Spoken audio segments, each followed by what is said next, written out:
world control, Pat. Settle for nothing else.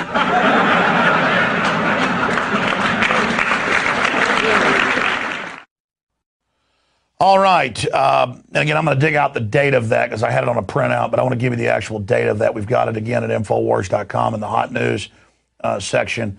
You can, 1991. So October 19th, 1991 is the date of that, right when George Herbert Walker Bush was calling for a new world order and out of these troubled times, how the great transformation would take place. Great job getting that up, guys. Now, I wanted to play Olympia Snow because both these senators voted last Thursday to have the military on the streets of America and secretly arrest you and your family anytime they want and throw you in a dungeon or even kill you.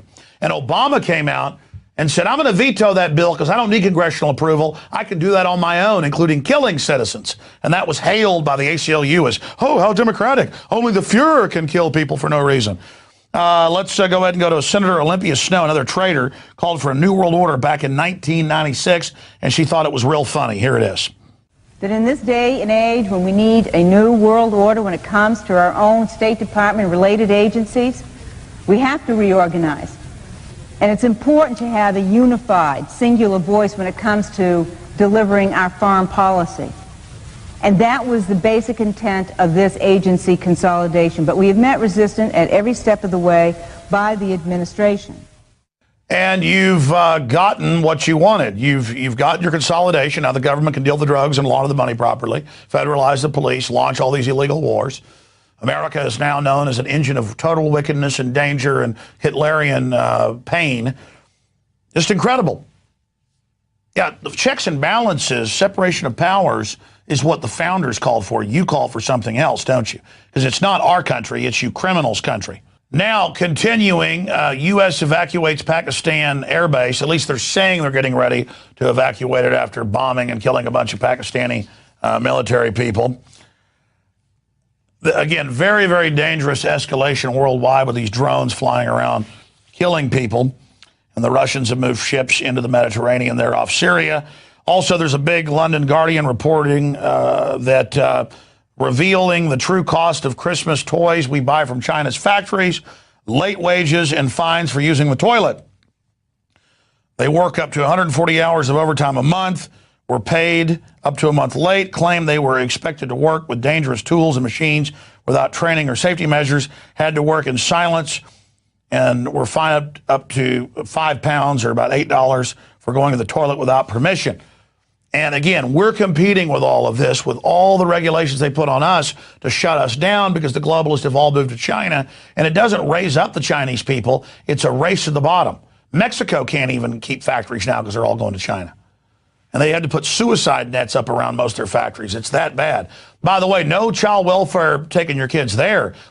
Many of them chain their children. This is in mainstream news, to light poles outside the factories all day, and the children get one meal if they're lucky. Sometimes go days, so the children are chained outside, defecating on the ground. There's some incredible online photos of it, like dogs. And that's what we're competing with. It's just unbelievable. Talk about the big sucking sound. Meanwhile, the Weekly Standard reports big business sides with Iran. In a letter, the USA engaged director states, given the reported announcement intent of sanctions and amendments to target Iran's crude oil sales in the world market, the adverse effects on the world economy and on vital U.S. interests could be considerable. Such hasty, draconian, unilateral legislation would be ill-advised. And now they're threatening. By the way, this is cutting China's oil off, which is basically an act of war. That's what the Japanese ended up attacking us in World War II, because we cut off their oil. Very, very serious, and will drive up prices here. But the globalists don't care. So what? They're selling the oil. Continuing, the Chinese situation, again, is really escalating. Oh, look, they found a photo of it. There is the child chained up to the light pole. And that's daycare in China. You think you're going to compete with that? No. Our standard will be lowered to that. The Chinese will not be lifted up unless they're Communist Party insiders, all part of this parasitic activity. Okay, continuing.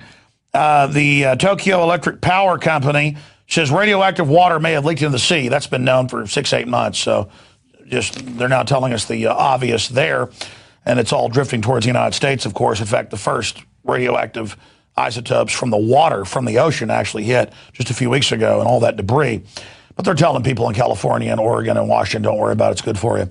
Also, protesters march against bill that could designate them as terrorists, exercising First Amendment defined as low-level terrorism by the DOD, and we have those documents in this prisonplanet.com and Infowars.com article by Paul Joseph Watson, the actual memos where protesting is now an act of terrorism. Continuing, I wanted to get into this because remember the Pokemon TV show a decade ago caused seizures all over the world, some cases thousands of kids. Sometimes they would fall down and bust their head open and die on the spot. This is because the flicker rate of televisions it's not that it can, it always puts you into a highly suggestible state, as Darren McBreen's report a few weeks ago showed. But a lot of times it actually lowers you into an actual dream state. You're sleepwalking. And there's an article here out of the Vancouver Sun. Rash of twilight-induced seizures prompts warning at the beginning of the film because of some of the sequences they have, the flicker rate. And again, they figured this out 60, 70 years ago. I've been at the University of Texas psychology department, was shown secret stuff by an insider years ago that I covered, where they have monkeys with wires in their brains who sit there and they test flicker rates on them to make it more highly suggestible, and they euthanize them afterwards. So when you're watching television, especially broadcast TV, especially high-def TV, it's no joke, folks, what they can do with that. Okay, continuing here, I wanted to end the transmission with something interesting. Woolly mammoth to be brought back to life from cloned bone marrow within 5 years. Scientists believe it may be possible to clone a woolly mammoth within 5 years after finding well-preserved marrow in the thigh bone recovered from permafrost soil in Siberia, Russia. Very, very interesting, and they're talking about trying to do it with some of the prehistoric dinosaurs because they may be able to have new technologies they're developing to be able to uncrystallize fossilized DNA and then rebuild it and do it. But what kind of ancient viruses or other microplasms could this release? What can releasing genetically modified insects and mosquitoes do? I mean, what has GMO crops already done, especially when those directing this build Trojan horses into the vaccines and GMO foods? But it is amazing and very, very interesting. All right, great job to the crew. That's it for this edition of InfoWars Nightly News. Lord willing, we'll be back tomorrow night, 7 o'clock Central.